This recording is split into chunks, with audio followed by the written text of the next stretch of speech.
DK Shivakumar ಕನಸು ಕಾಣ್ತಾ ಇದ್ದ ಶುಭ ದಿನ, ಶುಭ ಗಳಿಗೆ, ಶುಭ ಮುಹೂರ್ತ ಕೊನೆಗೂ ಕೂಡಿ ಬಂದಾಗಿದೆ. ಕಳೆದ 6 ವರ್ಷಗಳಿಂದ ಪಟ್ಟಾಭಿಷೇಕಕ್ಕಾಗಿ ಫೈಟ್ ಮಾಡಿದ್ದ ಬಂಡೆ ಕನಸು ಶುಭ ಸೋಮವಾರ ನೆರವೇರಲಿದೆ. ಡಿಸಿಎಂ ಆಗಿದ್ದ ಡಿಕೆಶಿ ಸಿಎಂ ಆಗೋಕೆ ಇನ್ನು ಒಂದೇ ಮೆಟ್ಟಿಲು ಬಾಕಿ ಉಳಿದಿದ್ದು, ನಾಳೆ ಶಾಸಕಾಂಗ ಪಕ್ಷದ ಸಭೆಯಲ್ಲಿ ಡಿಕೆಶಿ ಪಟ್ಟ ಕಟ್ಟುವ ನಿರ್ಧಾರ ಹೊರಬೀಳಲಿದೆ.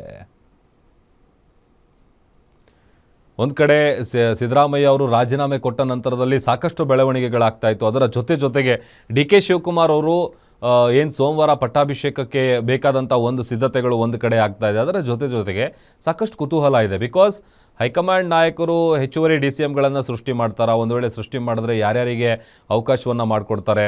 ಆಮೇಲೆ ಈಗ ಡಿ ಕೆ ಶಿವಕುಮಾರ್ ಅವರು ದೆಹಲಿಯಲ್ಲಿ ಇದ್ದಾರಲ್ಲ, ಅವರು ವಾಪಸ್ ಬಂದ ನಂತರದಲ್ಲಿ ಅದರಲ್ಲೂ ನಾಳೆ CLP ಮೀಟಿಂಗ್ ಇರುವಂಥ ಕಾರಣಕ್ಕಾಗಿ ಮೊದಲಿಗೆ ಹೈಕಮಾಂಡಲ್ಲಿ ಏನೆಲ್ಲ ವಿಚಾರಗಳ ಚರ್ಚೆ ಆಗಿದೆ, ಆ ಚರ್ಚೆ ಆದಂಥ ವಿಷಯವನ್ನು ಬಹುಶಃ ನಾಳೆ ನಡೆಯುವಂಥ CLP ಮೀಟಿಂಗ್ನಲ್ಲಿ ಅದನ್ನು ಪ್ರಸ್ತಾಪ ಮಾಡ್ತಾರೆ. ಜೊತೆಗೆ ಅದನ್ನು ಎಲ್ಲ ಶಾಸಕರ ಗಮನಕ್ಕೆ ತರುವಂಥ ಕೆಲಸ ಆಗುತ್ತೆ.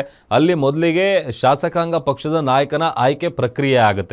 ಬಿಕಾಸ್ ಈಗ ಮೊನ್ನೆಯಿಂದಲೂ ಕೂಡ ರಾಜೀನಾಮೆ ಕೊಟ್ಟ ನಂತರದಲ್ಲಾಗಿರ್ಬೋದು ಅಥವಾ ಮೊದಲಿಗೆ ಹೈಕಮಾಂಡ್ ಬುಲಾವ್ ಕೊಟ್ಟ ದಿನದಿಂದ ಆಗಿರ್ಬೋದು, ಇಲ್ಲಿವರೆಗೂ ಡಿ ಕೆ ಶಿವಕುಮಾರ್ ಆಗಿರ್ಬೋದು, ಸಿದ್ದರಾಮಯ್ಯ ಅವರಾಗಿರ್ಬೋದು ಅಥವಾ ಬೇರೆ ಯಾವುದೇ ನಾಯಕರಾಗಿರ್ಬೋದು, ಮುಂದಿನ ಬೆಳವಣಿಗೆಗಳು ಏನಾಗುತ್ತೆ ಅಥವಾ ಶಾಸಕಾಂಗ ಪಕ್ಷದ ನಾಯಕ ಯಾರಾಗ್ತಾರೆ ಅನ್ನುವಂಥ ಗುಟ್ಟನ್ನು ಇಲ್ಲಿವರೆಗೂ ಕೂಡ ಬಿಟ್ಕೊಟ್ಟಿಲ್ಲ.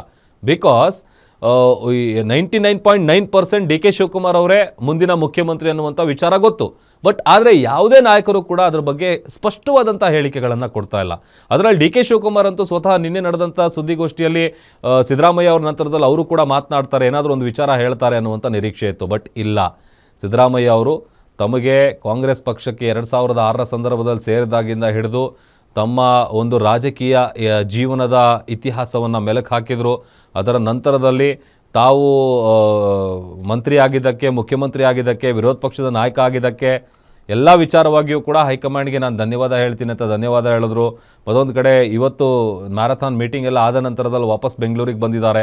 ಡಿ ಕೆ ಶಿವಕುಮಾರ್ ಅವರು ಕೂಡ ಈಗ ಮುಂದಿನ ಸರ್ಕಾರದ ರಚನೆಗೆ ಬೇಕಾದಂಥ ಎಲ್ಲ ಬೆಳವಣಿಗೆಗಳಿಗೆ ಸಂಬಂಧಪಟ್ಟಂಥ ಸಿದ್ಧತೆಗಳನ್ನು ಮಾಡ್ಕೊಳ್ತಾ ಇದ್ದಾರೆ.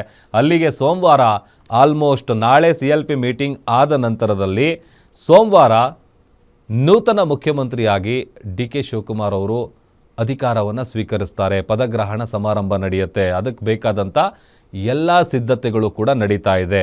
ವಿಧಾನಸೌಧದ ಮುಂಭಾಗನೇ ಪದಗ್ರಹಣ ಕಾರ್ಯಕ್ರಮ ಕೂಡ ಆಗುತ್ತೆ.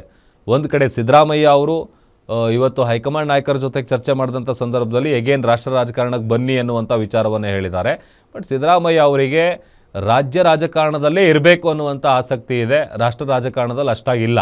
ಬಟ್ ಹೈಕಮಾಂಡ್ ಹೇಗಾದರೂ ಮಾಡಿ ಸಿದ್ದರಾಮಯ್ಯ ಅವರನ್ನು ರಾಷ್ಟ್ರ ರಾಜಕಾರಣಕ್ಕೆ ಕರ್ಕೊಂಡು ಬರಬೇಕು. ಅದರಲ್ಲಿ ಇನ್ಫ್ಯಾಕ್ಟ್ ಮಲ್ಲಿಕಾರ್ಜುನ್ ಖರ್ಗೆ ಅವರಂತೂ ರಾಜ್ಯಸಭೆ ಸ್ಥಾನವನ್ನು ಬಿಟ್ಕೊಡ್ತೀನಿ, ನೀವು ಬಂದರೆ ಬನ್ನಿ ಅಂತೇಳಿ ಅವ್ರನ್ನ ಕನ್ವಿನ್ಸ್ ಮಾಡೋದಕ್ಕೆ ಭಾಳ ಪ್ರಯತ್ನ ಪಟ್ಟಿದ್ದಾರೆ.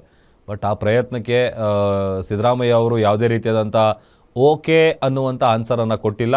ಇಲ್ಲಿ ಹೇಳದಂಥ ವಿಚಾರವನ್ನೇ ಎಗೇನ್ ಅಲ್ಲೂ ಕೂಡ ಹೇಳಿದ್ದಾರೆ, ನನಗೆ ಅದರಲ್ಲಿ ಇಂಟ್ರೆಸ್ಟ್ ಇಲ್ಲ, ಬಟ್ ಥಿಂಕ್ ಮಾಡಿ ಹೇಳಿ ಅಂಥೇಳಿ ಹೇಳಿ ಕಳಿಸಿದ್ದಾರೆ. ಸೊ ಹಾಗಾಗಿ ಅವರಿಗೆ ಭೇಟಿ ಮಾಡಿ ಅವರಿಗೆ ಥ್ಯಾಂಕ್ಸ್ ಎಲ್ಲ ಹೇಳಾದ ನಂತರದಲ್ಲಿ ಸಿದ್ದರಾಮಯ್ಯ ಅವರು ಒಂದು ಕಡೆ ಬೆಂಗಳೂರಿಗೆ ವಾಪಸ್ಸಾಗಿದ್ದಾರೆ. ಮತ್ತೊಂದು ಕಡೆ ಡಿ ಕೆ ಶಿವಕುಮಾರ್ ಅವರ ಪಟ್ಟಾಭಿಷೇಕಕ್ಕೆ ಎಲ್ಲ ಸಿದ್ಧತೆಗಳು ನಡೀತಾ ಇದೆ.